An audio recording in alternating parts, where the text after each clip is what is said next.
Soyez les bienvenus dans ce journal sur Question de Temps TV. Voici les titres de cette édition.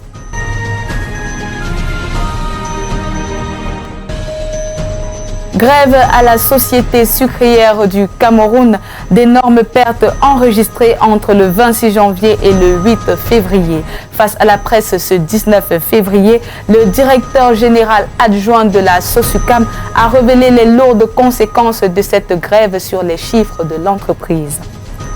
Lutte contre la contrebande, plus de 3000 litres de carburant saisis sur l'axe Yaoundé-Kribi du 14 au 16 février. En sport, les Lionceaux qualifiés pour la Coupe d'Afrique des Nations 2025 après une victoire écrasante contre le Gabon ce 18 février à Douala. Voilà pour les titres. Tout de suite, les détails dans cette édition du journal.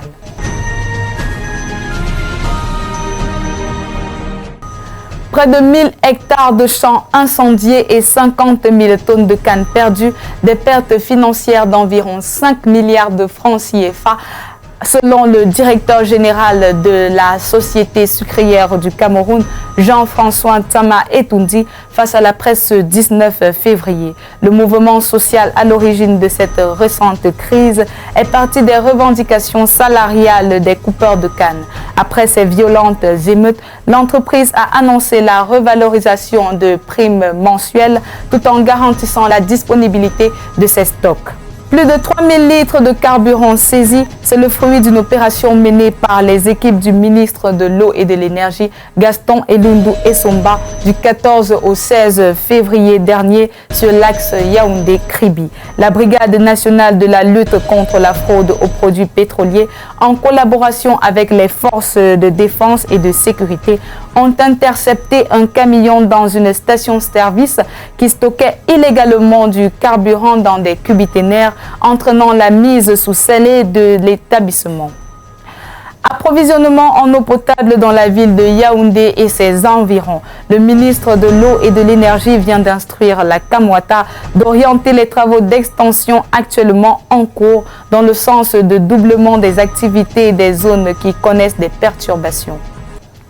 Le Cameroun a assuré sa qualification pour la Coupe d'Afrique des Nations U17 après une victoire écrasante contre le Gabon lors du tournoi de l'UNIFAC à Douala. Les Lions indomptables U17 dirigés par Alioum Saïdou ont brillé lors de cette compétition, infligeant un score sans appel de 9-0 à la République centrafricaine avant de s'imposer 7-1 face au Gabon avec 2 victoires consécutives. Ils ont validé leur billet pour la Coupe d'Afrique des Nations U17 prévue en mars 2025 au Maroc. Mesdames et messieurs, c'était le flash d'infos en français. Tout de suite, le condensé de l'information en anglais.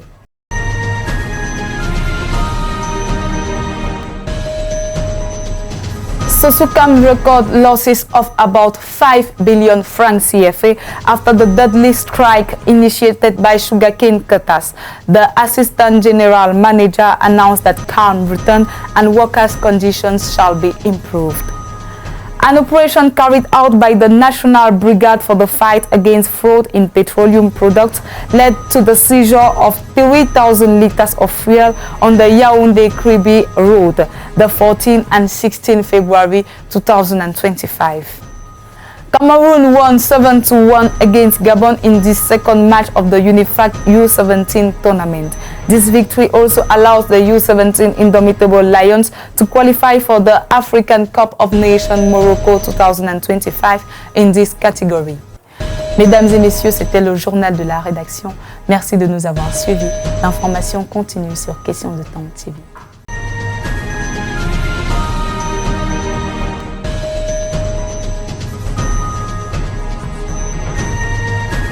Mesdames, Mesdemoiselles et Messieurs. Économie, sport, politique, une information globale vous est servie sur les antennes de Question de Temps TV.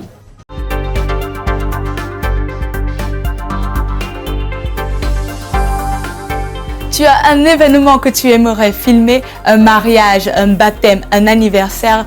N'oublie pas de contacter la chaîne Question de Temps TV pour couvrir cet événement. Une équipe qualifiée à votre service et n'oublie surtout pas de liker, partager et de commenter avec ton entourage. Merci.